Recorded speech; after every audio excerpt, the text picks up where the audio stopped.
Well, hello, Michigan. It is good to be here. And can we all agree our future's pretty bright with people like Mariah? Backstage, I was just getting introduced to Mariah, and she said, Kamala Harris is going to change the world. And that inspiration in our young people who we know are our future was something else. So Mariah, thank you. And beautiful lakes, blue whales, all the things in Michigan. It's not as if you don't have it all, and then you have Gretchen Whitmer on top of it.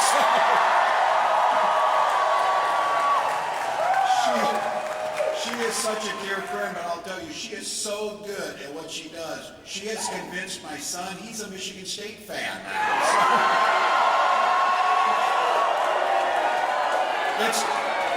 It's terrible politics for me, but he is true blue, or he's true green over there.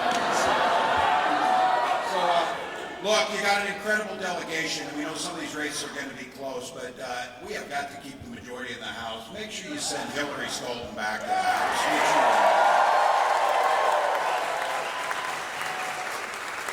You got it. You've always had incredible senators, and you got Gary Peters. Very difficult to replace Debbie Stabenow, but you're going to do it with Alyssa Slotkin. Make sure you do it.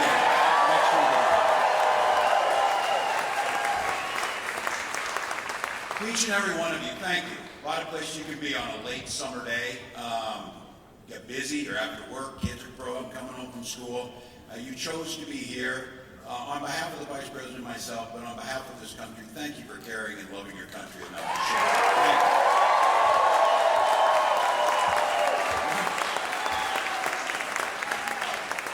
you. One final thank you. Thank you to my fellow cat owner, Taylor Swift.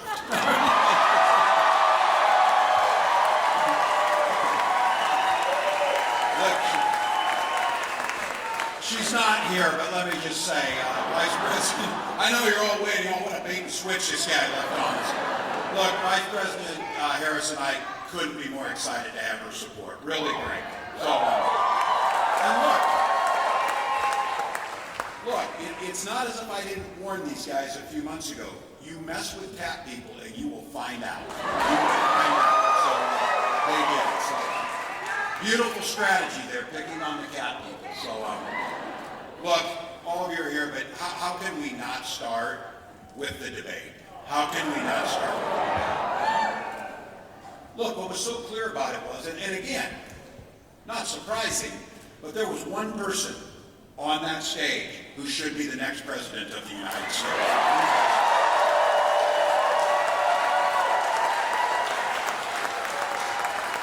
She commanded the room, and I know all of us are incredibly proud of Vice President Harris, but let's be very clear. None of us were surprised at what happened there. None of us were surprised. No one has come with more experience to this job than she has, and no one has done more damage than Donald Trump has. So we knew what was coming. And no pun intended, from the get-go, she had the upper hand. Walking in, giving the handshake. Look, it says something about character. We talk about this often. Shake hands. Now when you lose, which he did last time and which he will again, you shake hands and walk away. So I got asked right after the debate, do you think we should do another one? And I said, hell, every day we should do another one. Of course. Well, it's not going to happen because Donald Trump confirmed today he's not doing another one. So give him a little break. That one left a mark. That one left a mark, so he's with it. So, look, who he was on full display the other night. His true colors were out there. Not just his makeup. Not just his makeup. If I heard somebody say, if you want to know in a debate who's winning or whatever, turn the sound down, and you would have sworn that was a nearly 80-year-old man shaking his fist at clouds. That's what it was. So look. This guy has spent his entire life focused on himself, obsessed with the past, and the thing that is unforgivable, rooting against America and America's people, which he's done consistently.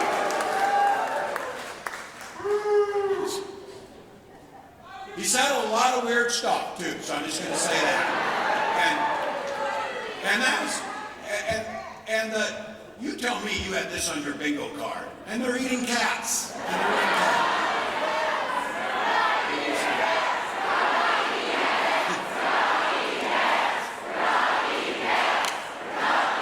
Oh, Michigan, we love you. It would be funnier too if it wasn't so dangerous, but I want to be clear about this guy. Last week, he did one of these fake town halls where he gets one of the Fox News people to ask him questions that he knows, and then he answers on this. But what was so fascinating about that was, in that amount of time that he was there, you should go see this, it's really something to see. In that little interview he did, 11 times he reassured the people there that he was not weird.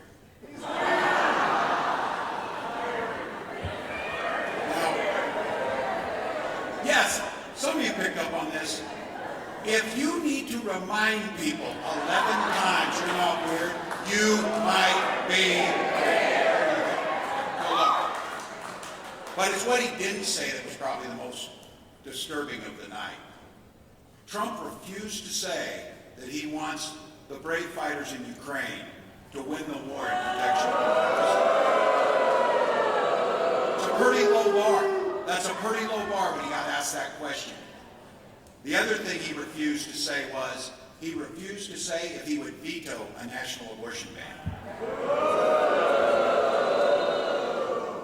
Well, you know why he refused to say it, because you know exactly what he would do. Look, they don't trust women, and women don't trust them. That is that simple.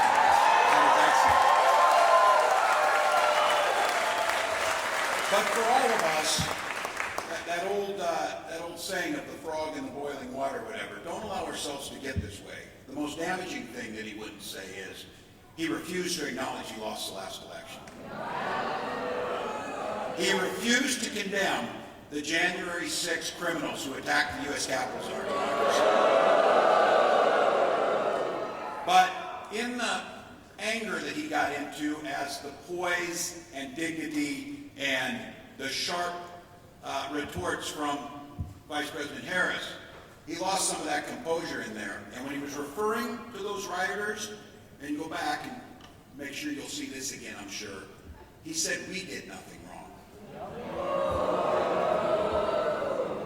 He didn't say they, he said we.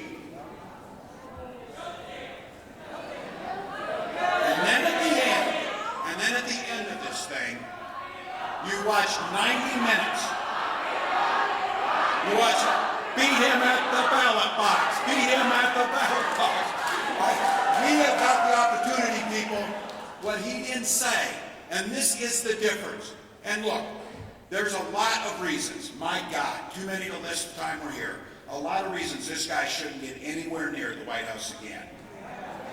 But we have a responsibility, and Ken, to tell people what the alternative is, because what he did not do, he did not say one thing what he would do to make life better for the American people. Not once. Remember, after he came down his golden escalator, he said this would be easy. This would be easy. I would have a health care plan on day one. That was 9 years ago. But look, it's progress apparently. He has the concepts of a plan.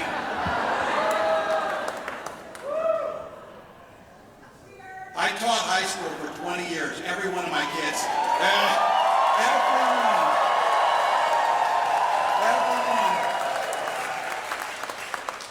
every one of my kids had a better excuse for not doing their work than I did. They never told me they had a concept of the plans. Look, on every single issue, Vice President Harris is standing on those issues with you and your family. It is clear. Donald Trump has no plan for you. His agenda is about him. And the thing is, I will say this, while he didn't articulate it the other night, they've made it easy for us to know what they're going to do because they wrote it in a 900-page document called Project 2025. I keep asking this, who is asking for that agenda? Who is asking for that agenda? Who is asking except folks that want to take control over your lives? That's the only people asking for it.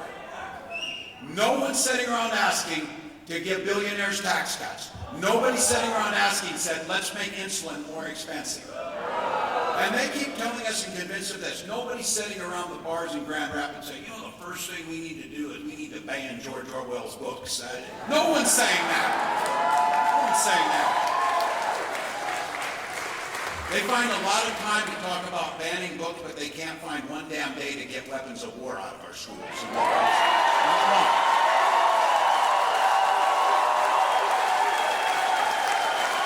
But look, what I was most proud of in this was Donald Trump spent the entire time whining about himself, talking about his problems.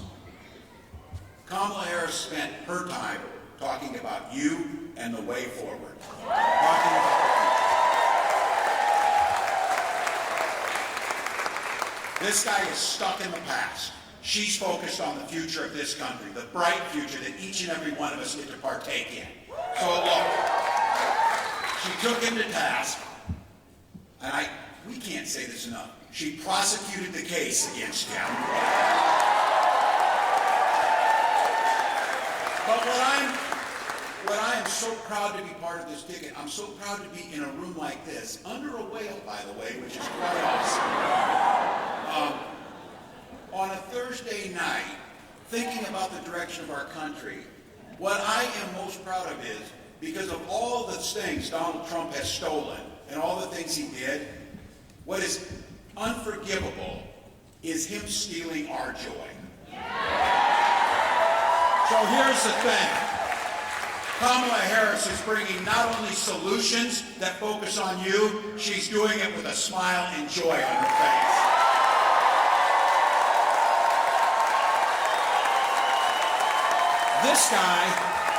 This guy on purpose, and make no mistake, it's on purpose. He broke our political system. He tried to break our faith in one another. He tried to make the thing that makes Midwesterners stick together. We're positive people. For God's sakes, we walk on water half the year. We have to be. It's cold as hell half the year. We don't care. We dig our neighbors out. This guy is trying to tell you your neighbor's the enemy. This guy's trying to tell you that he knows best about what folks in Grand Rapids need. Well, trust me, nothing could be further from the truth. So here's the deal. We're nice folks. We'll dig you out after a snowstorm. We'll say hi to you at the store. Some of us might even let you merge on the highway.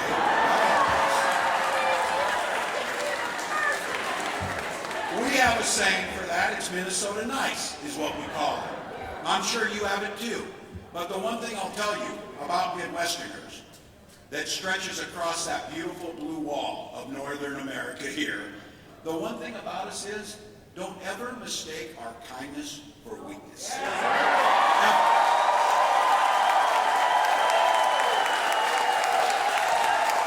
So, all of you in here are teachers. It made me an eternal optimist, but it also made me understand. I supervised the lunchroom for most of those years.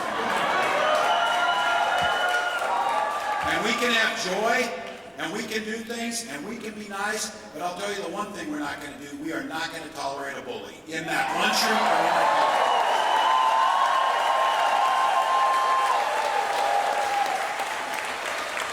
And again, I'm going to go back to this.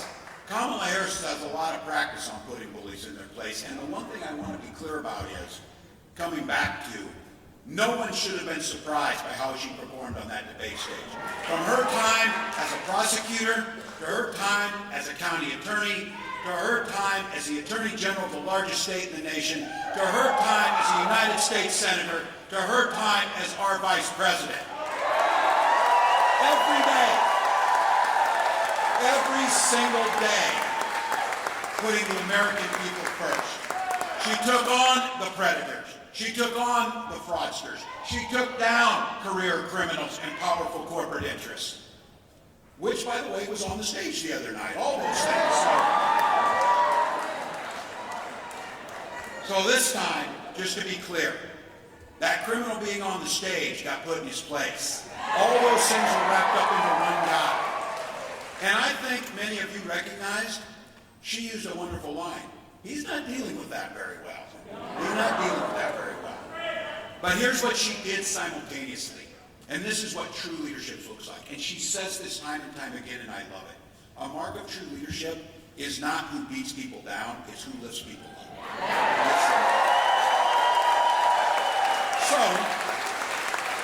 So when it's a bully, and there's a time, she proved she can beat some people down if they need it, which she needed. But for the American people, she laid out a plan for an opportunity economy.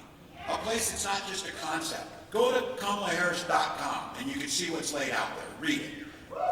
Tell your friends, send it to your relative that you're dreading seeing. Get it out to them. Because you know what? They watched that the other day, and I don't hear them out there much. I don't see them out there much. They're a little bit, because they're good people. They're our neighbors. They're like, that didn't look very presidential. Screaming about eating cats is not a solution. It's not a solution. Well, what Kamala Harris was talking about is things that you actually care about. They might not be sitting down at the bar talking about banning books, but they might down there be talking about, how can I afford a house?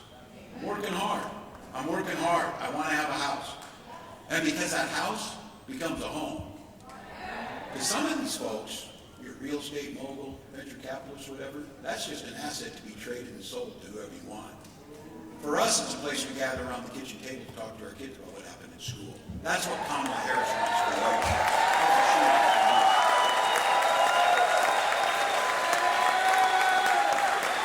She knows that folks are being squeezed on grocery prices, but let's all be very clear here, folks. You know this in Michigan. I'm a Minnesota guy. Those of us who've been on farms, farmers are getting $3.90 for a bushel of corn and barely $10 for soybeans. They're not getting rich. Somebody in the middle's taking a cut for not growing the corn, not processing the corn, not doing anything. She's talking about price gouging that's illegal in 37 states already and should be illegal across the country.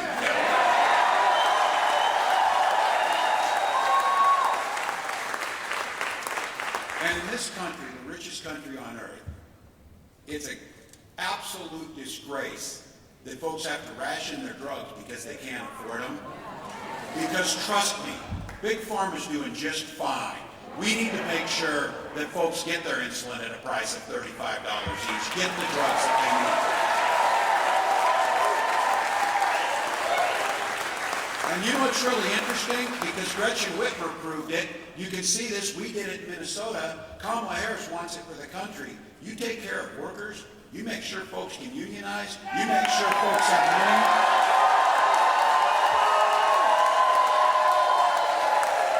You know what happens when you do that? The economy grows and businesses soar. She wants to make it easier for any one of you. If you want to start a small business, cut the red tape, give you a tax cut, and let you start that dream that you want to get home. And I'm going to go backwards. You did it in Michigan. We did it in Minnesota. She has talked about it. On the first day she's in office and that bill comes over from Congress, she'll sign the PRO Act, making it easier to organize.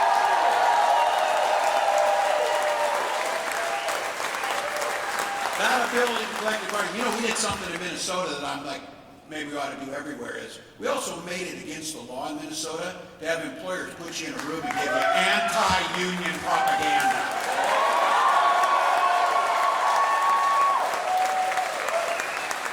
If you're a factory worker, Kamala Harris is going to keep creating tens of thousands of manufacturing jobs right here in Michigan.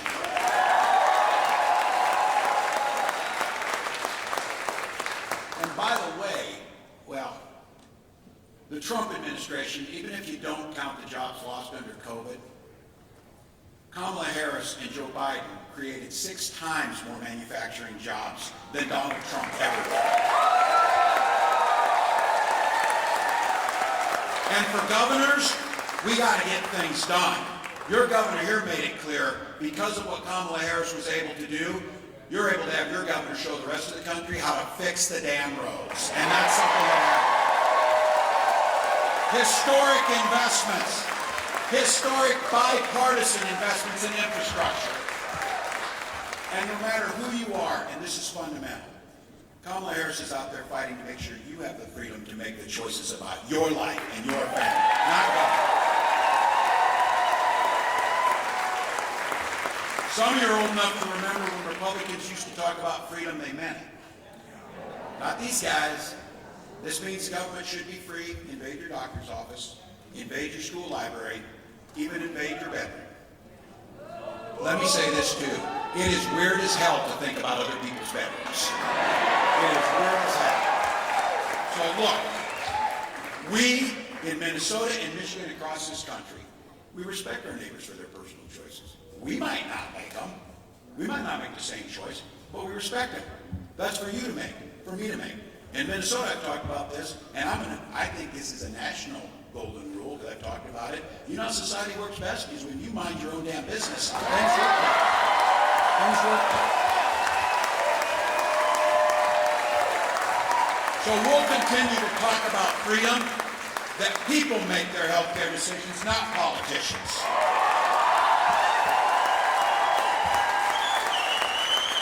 We mean freedom is to get a good education for a better job and a better future, not crippling student loan debt for the rest of your damn life.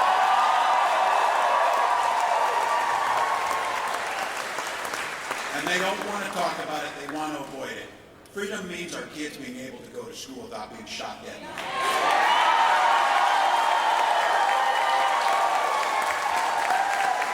You know it here, Oxford High School, Michigan State. We saw it in Georgia last week. Look, I'm a teacher, I'm a parent. It's the best time of year. Leaves are changing. Friday night football's back. Our kids have a new start and they're going in. It's time of excitement and hope, everything we want. That's what we want for our kids. But too many of our kids, these first days of school, are a time of sheer terror. A time that is going to stick with them forever. So let's be clear. I know guns. You know guns. I'm a veteran. I'm a hunter. I'm a hunter. Kamala Harris is a gunner, by the way, which you found out. So look, I'm not going to take any crap about them, about the Second Amendment. We support the Second Amendment, but our first responsibility is keeping our children safe. And you can help that.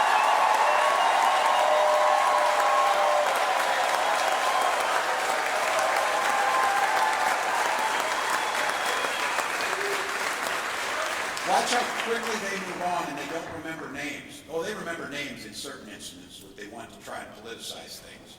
But they don't remember the names of the innocents who died. And Donald Trump actually said, we got asked about this, he got irritated. He said, look, people just need to get over it.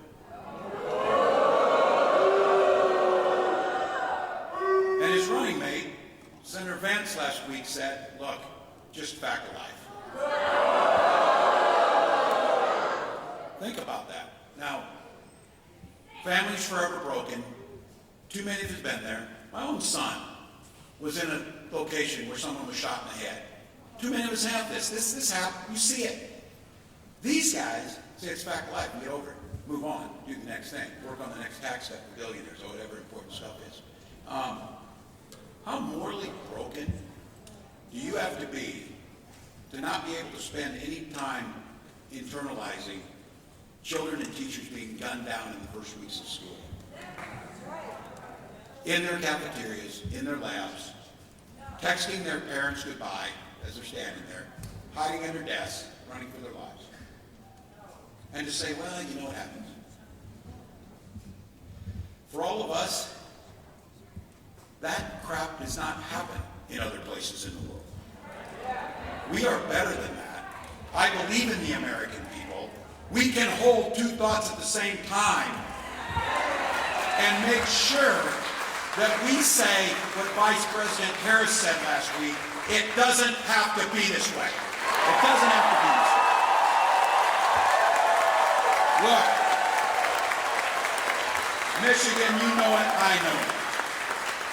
We cannot have 4 more years of that nearly 80-year-old man yelling at people to get off his yard, screaming about cats, and looking out for himself.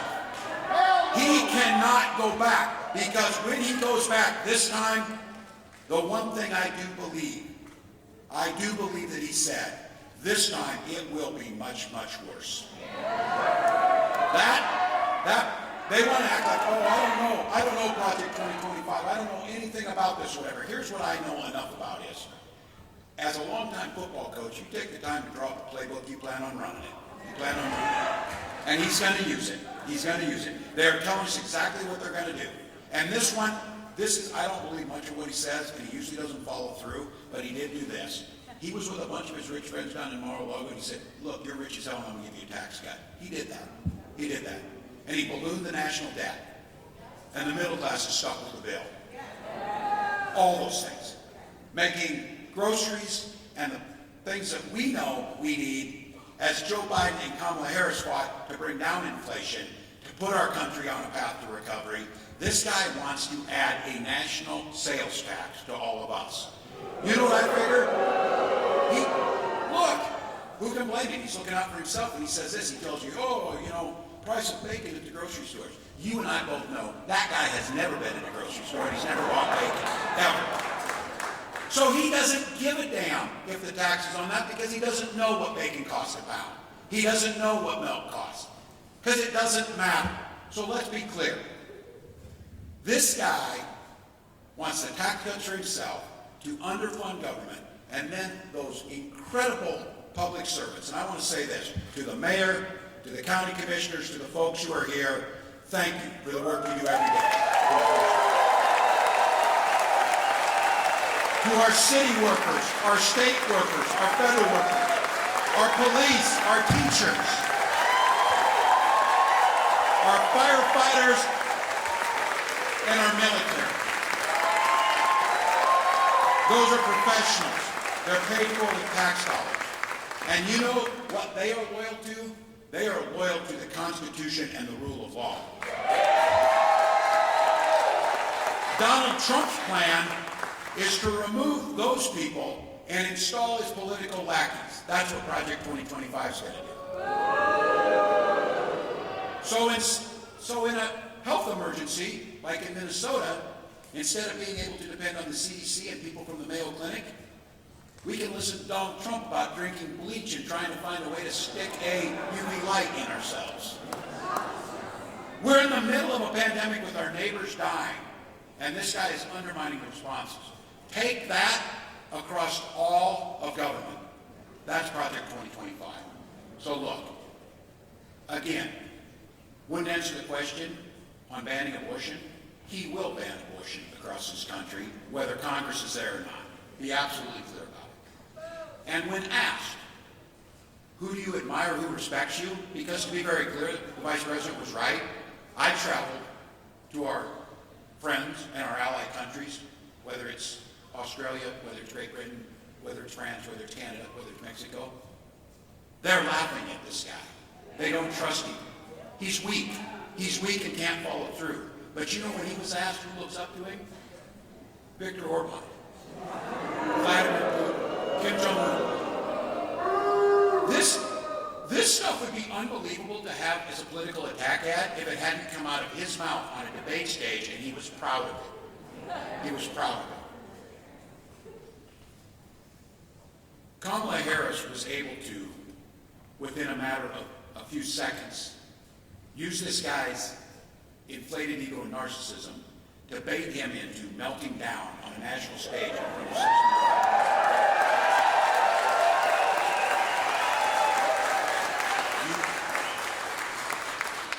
You don't think Vladimir Putin could do that? You don't think Xi Jinping could do that? You don't think that folks who are looking to flatter this guy, as he shakes down our allies like it's some type of racket operation, rather than standing with our allies? I had the opportunity in June to be at the 80th commemoration of D-Day, and driving down those small French roads to the Normandy beaches were French flags, American flags, British flags, Canadian flags. Free people standing together in the defense of democracy. Donald Trump knows nothing about it. It's why he would turn his back and tell Vladimir Putin, do whatever the hell you want in Ukraine. You think they're stopping in Ukraine? You think he's stopping in Ukraine? You think China's not watching when they watch this? Of course they are. That's why we need the strong leadership that was displayed by Kamala Harris to make sure that we put dictators in their place and this country stays free.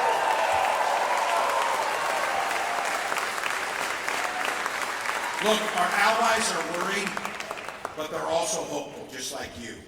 They've seen the leaders stride onto that stage. So they would maybe say, I don't know whether to laugh or cry, but just like you're doing it, we're channeling it into joy and action. We're making sure that we have that rare chance in this election to turn the page on this guy, to end it once and for all. So look, we can choose a new generation of leadership, a positive, joyful, all-encompassing future that this great nation has been founded on. We can do that. Yes.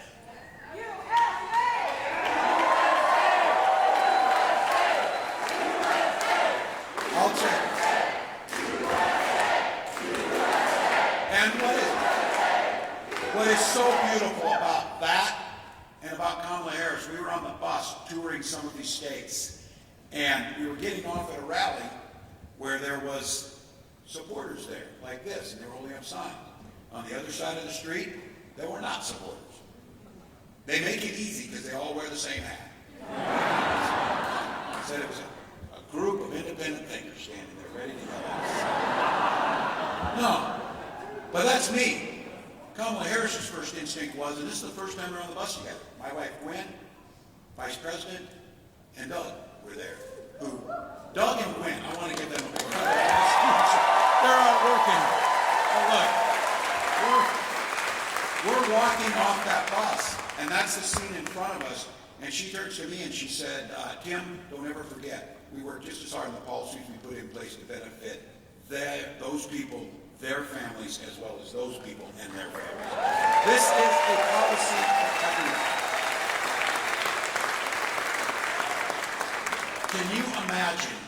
Can you imagine Donald Trump saying, we're going to look out for those folks that don't vote for me? Because this started, and I love this story, as a young prosecutor. Kamala Harris talked about going in that courtroom for the first time. Kamala Harris, for the people. She's had one client. That's the people of this country. That's the people she's working with. And she talks about this. When she helped those folks when she was in that classroom, or in that courtroom, same way with the classroom, I would say, for all of us. Because this is true too. Man, the symmetry is just too beautiful in that one. She didn't do it and I didn't do it.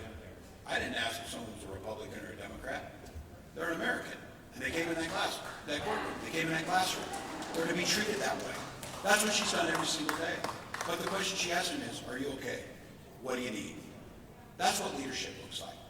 So look, on Tuesday, and again I'll say this, no surprise, but I do think we should probably lift it up one more time. Kamala Harris did her job.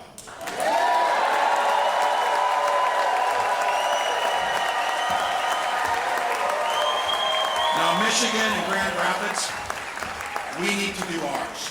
We need to do our job. Look, the way our country is, I'll go to my grave maybe not understanding it, but you know what? There'll be a time to think about that later. This is going to be a razor-thin election. We're still the underdogs in this thing. But here's the beautiful thing. We get the opportunity to affect that outcome. We get the opportunity to decide in 54 days what type of country we want.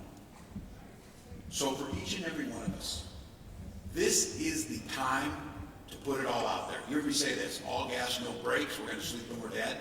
That's what that means is we've seen it. And look, I'm here, and don't ever close that yearbook. I was looking when I came here, the first thing I do is read the local paper and catch up on things. And I saw this Hudsonville game, because I'm a defensive guy, wins 14-12 last week, big game here.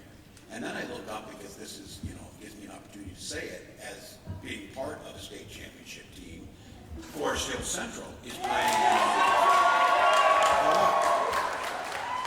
I gotta tell you, the people who kind of dismiss us, whatever, look, life isn't about hoping you win. Life isn't about, I wish this would happen. It's great to have aspirations, you have to. But how you get things done is you have a plan and you execute it. The plan to win this thing is we've got the best candidate that we could ever have in Kamala Harris. We've got energy amongst the American people. We've got that desire to win. But I said this as football team. There's not a football team in the state that doesn't want to win the state championship, and every year they start out thinking that. The difference is who gets it done. And it takes a lot of things to get it done. It takes a team to get it done. We need to lift up for her right now and get this thing done. So look, I know, my God, you came on a Thursday to listen to a guy from Minnesota while you stood under a whale way in the back of the room. Again, because you love the country. Because you know you're part of this. It's not hyperbole. The presidency of the United States and the future of our democracy could very well go right through this room in Grand Rapids. That's how important Michigan is. So look around. Let's commit to get this thing done. Let's bring one more person in. Let's do one more volunteer shift. Let's make one more phone call. People are picking up the phone now. I'm going into these offices. They want to talk about it because once again, our politics is fun and hopeful and gives us something to work for. So for each of us,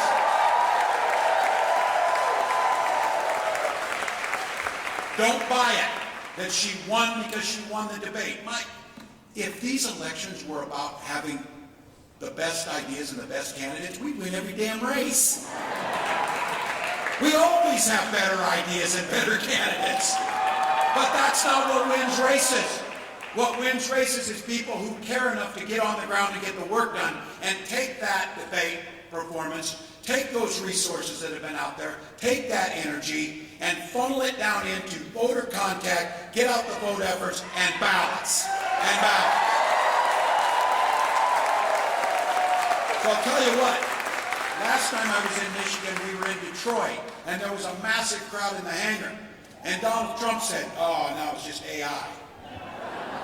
I'm sure he'll say the same about this. AI whale. Okay, I'm obsessed with the whale. I love it. So, but look, what I say is, let him say it. Let him try and tell that. We've got 32 field officers over here and tens of thousands of volunteers out working. We're doing the work.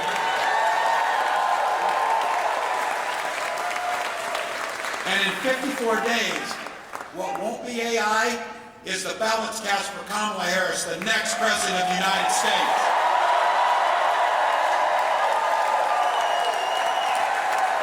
So Grand Rapids, let's work together. Let's chart that new way forward. Let's do it because we believe in the promise of America. And as you know, the Vice President tells us it, and it is so true. When we fight, we win.